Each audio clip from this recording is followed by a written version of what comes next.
morning, everyone, and what a pleasure and honour it is to be invited to join you today to open what is set to be an inspiring and very timely Tees Valley Nature Conference. I feel particularly honoured to have been invited as keynote speaker for this conference, as I understand that I'm the first woman to have been given the privilege, so no pressure there then not to let down at least 50% of us. But seriously, this is a really critical time, as the scale and significance of the most pressing challenge of our age, the nature and climate crisis, is becoming ever more clear and immediate. We really do have no time to lose, and indeed a lot of time to make up for. It was therefore so heartening to read the recommendations of the Tees Valley and County Durham Climate and Fairness Panel, whose jurors have shown not just a clear grasp of reality, but more importantly, great wisdom and foresight. If you haven't already read the report of findings of the panel, then I commend it to you. The jurors know the sort of steps that we must now take, and we know them too. There is no excuse for not being aware of them, and if I have one key message to give this morning, it's that the time for considering that more talking and deliberating from our leaders is sufficient evidence of progress is over, be they local, national or global. What we need now is action and not simply words, promises and greenwash. And we all have a role to play in making that happen. Perhaps a little context might be helpful as to why someone from the RSPB is providing this opening today. Hopefully you'll know something about us already. Perhaps it's as our role in organising the annual and highly successful Big Garden Birdwatch every year, and for which this year for the first time we had over 1 million people and families involved. I hope you were one. Perhaps you know us as managing nature reserves and visitor havens across the country, including, of course, RSPB Salthome in the crucible of the Tees Valley, showcasing some of the best of local nature and making it accessible to local communities. In fact, we are the largest nature conservation organisation in Europe with 1.1 million members, currently managing 223 nature reserves in the UK, covering an area of over 160,000 hectares. But that's not where we have our origins. We started as a campaigning organisation in the 1880s, brought into being by a group of women who wanted to see an end to the appalling use of exotic birds' feathers in ladies' hats as a fashion accessory, with all the harm to nature and the barbaric cruelty that came with it. Those women raised their heads up to come to the aid of nature and the environment in a focused and challenging way. It would not have been easy, but they were successful and spawned a whole environment movement. Indeed, the fledgling society was so successful that it was granted its Royal Charter in 1904, just 15 years after being founded. Then, in 1921, 100 years ago this year, the Importation of Plumage Prohibition Act was passed, forbidding plumage from being imported to Britain. So surely there's never been a more critical time for every one of us, from every sector of society, to take inspiration from those women, to raise our game and work together, doing whatever we individually and collectively can do to tackle the nature and climate crisis together. I need not tell you that the challenge is great. Climate change is biting. Nature is in freefall decline. The last decade has been a lost one for its recovery. The most recent State of Nature report sadly highlighted that 41% of wildlife species in Great Britain are declining and 15% are now at threat of extinction.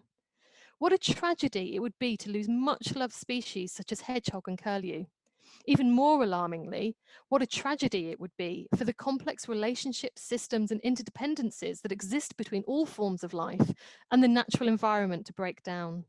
The very network of interdependencies that sustain all of us as a species. Alongside the catastrophic decline in nature that we're seeing, the COVID pandemic has shown just how important access to nature-rich green space is for communities across the country, and how unequal access is to it. In May 2020, a survey conducted by YouGov on behalf of the RSPB and published in our report entitled Recovering Together, sought the views of adults in England on the role of nature in our communities during the coronavirus crisis and its potential to help in our recovery. The results show that regardless of age, social class or income, adults in England overwhelmingly support protecting and investing in nature and increasing accessible natural green spaces as part of our recovery from coronavirus. Indeed, 84% of those surveyed supported the suggestion that the government should increase the number of accessible nature-rich areas in the UK. But our communities do not enjoy equal access to it, and access needs to be levelled up for all.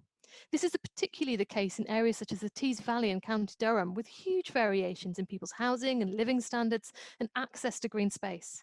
Simply look at the difference, say, between areas of high density housing in Middlesbrough to some of the villages and market towns in the Durham Dales. But no matter who you are, the provision of nature-rich green space brings so many benefits. It boosts the mental and physical health and well-being of us and our communities and our workforce, provides essential homes and movement corridors for wildlife, and it helps in adapting our towns and cities to climate change, ensuring they will be more livable and sustainable for decades to come. Nature and the environment are not nice to haves, even in times such as this, but they provide our life support system.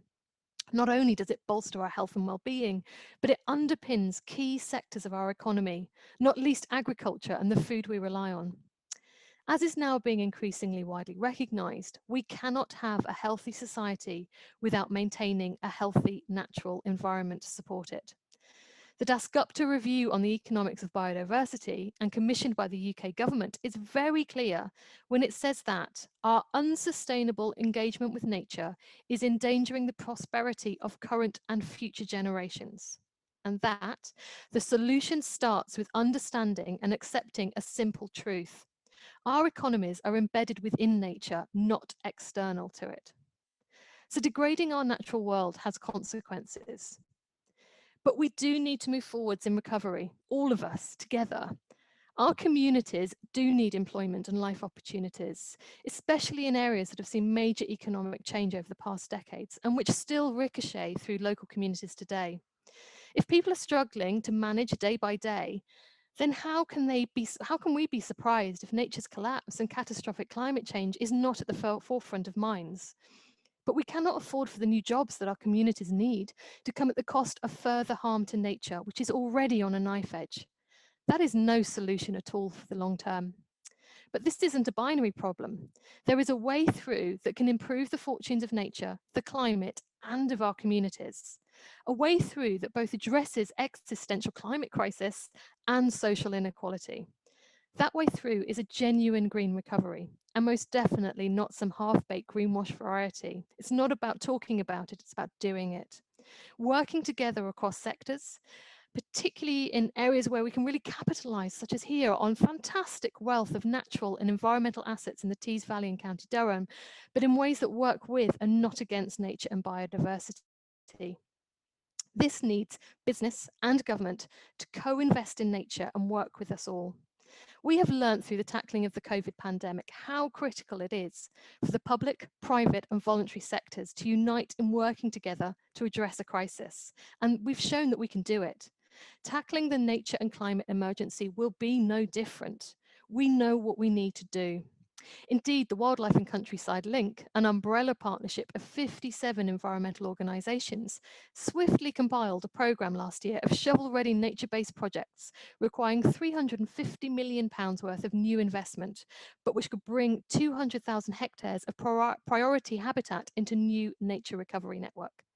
That same investment would begin to reverse declines in biodiversity, provide better access to nature for many thousands of people, create 10,000 jobs, support rural and urban economies countrywide, lock away millions of tons of carbon in pursuit of our net zero target, and protect people and businesses from future natural disasters. The World Economic Forum has estimated that shifting to a nature-positive economy could generate up to 10.1 trillion US dollars in annual business value and create 395 million jobs globally by 2030. Similarly, the WWF Keeping It Competitive report shows that £40 billion worth of net zero investment pays back £133 billion in benefits, a multiplier ratio of 3.3, a pretty good rate of return. The 77% of respondents in the RSPB's YouGov survey last year were therefore clearly onto something when they agreed with the suggestion that government should invest in nature protection as part of any economic recovery plans. And in harnessing our collective talents, we need to be supported by a land use planning system across England that is fit to drive a genuine green recovery. The proposed system set out in the current government's planning white paper last year called for planning for the future is definitely not that, unfortunately. Nor is the government's drive for ever expanded permitted development rights, which allow the conversion of all sorts of property to housing without ecological checks. Many of the properties created have no real access to nature or green space, nor do they contribute towards its provision, and in some cases haven't even provided natural light or sight of nature for their occupants. What must weeks of lockdown in one of those during a pandemic do for your mental health, well-being and happiness? Not to mention all the time. So no, instead, we need proper strategic land use planning system that enables what we all need, nature's recovery whilst delivering the communities what they need. This means nature-rich places and new developments within which to live and work alongside a new planning designation to safeguard land for nature's recovery as a bare minimum. And fundamentally, it requires robust and fit-for-purpose environmental assessment mechanisms. It's therefore worrying that we are seeing these potential government changes. They will be radical changes and even talked about within the recent Queen's speech, significantly decreasing the time it takes for developments to go through the planning system and using post-Brexit freedoms to simplify and enhance the framework for environmental assessments for development, seemingly with a single mechanism replacing the current assessments.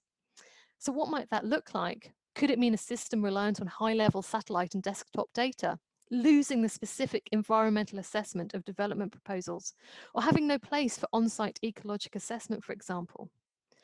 However, a well-functioning system of environmental assessment for all kinds of plans and projects is essential if we truly aspire to a nature-positive, carbon-neutral economy.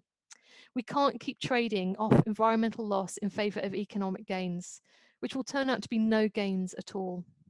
I would therefore encourage you all to keep a careful eye on, and where appropriate challenge, proposals to change environmental regulations as they emerge in relation to the forthcoming planning bill. Environmental regulations do not stop appropriate planning. Similarly, looming changes to the habitats regulations are deeply troubling. They're a critical means of protecting our most special, most vulnerable and internationally significant habitats and species. They have been proven through numerous assessments to be effective and enjoy support across sectors. Having been formally protected through strong legislation, any attempt to undermine and weaken them, as is likely through the Environment Bill by making them liable and susceptible to politicians merely having to have regard to them, a notoriously weak level of requirement, and giving the Secretary of State greater powers to revise or potentially undermine them, should be vigorously resisted for those people who care about nature. It is perfectly possible, and in fact helpful to all, be they conservationists or industrialists, to have robust environmental habitat regulations that give certainty and genuinely integrate nature's recovery with wider opportunities and developments to bring jobs and wealth back to local people. And this takes me back to where I started. We don't need to think all this through as though it's a piece of original research or new news. We need to be doing rather than talking, and we need to be doing the right things for the good of all of our futures. The Climate and Fairness panel, the 23 jurors on the panel, were representative of this region, being diverse in nature and coming from all ages, backgrounds and walks of life. Before they started out on this citizens' jury process, they also had a range of views on the seriousness of the climate and nature crisis. But after their deliberations, just some of their recommendations were better protection of green spaces and wildlife, education about climate and nature from an early age, enabling local sustainable farming and food networks, giving everyone access to nature, more community control over planning, funds for community and education-based projects that protect wildlife and restore nature, which provide both local employment and learning opportunities for schools and others, and more protected land in Tees Valley in County Durham. I am sure that between us here today, we know what the right things are for the long term. We need concerted action from our politicians and business to work with the environment sector to deliver what our communities want and need. This does not mean an and or for people, jobs and nature, but a question of delivering a green recovery that gives us all a future, rather than business as usual, which has got us into the mess we're now in with nature. The opportunities are there as a region and as a nation. Let's seize them and ensure we and nature aren't left behind. I really look forward to hearing from you today as to what can be done to get action underway, and I wish you a really enjoyable and stimulating conference. Thank you.